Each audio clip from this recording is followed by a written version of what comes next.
আসুন হুজুরের বয়ানটা আমরা শেষ পর্যন্ত দেখি। হুজুর কি বলে একটু কান দিয়ে শোনার চেষ্টা করবেন আপনারা।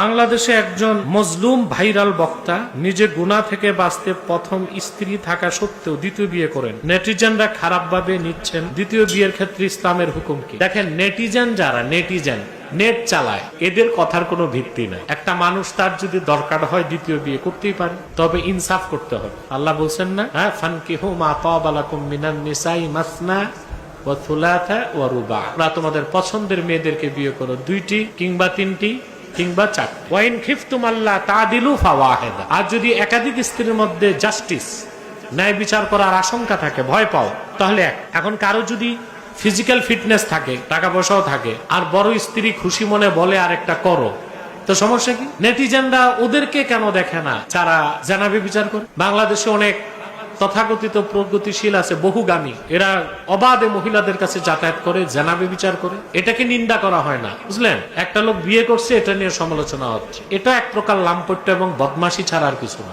করছে ভালো কাজ করছে, তার স্ত্রীর যদি আপত্তি না থাকে তো তোমাদের সমস্যা কি?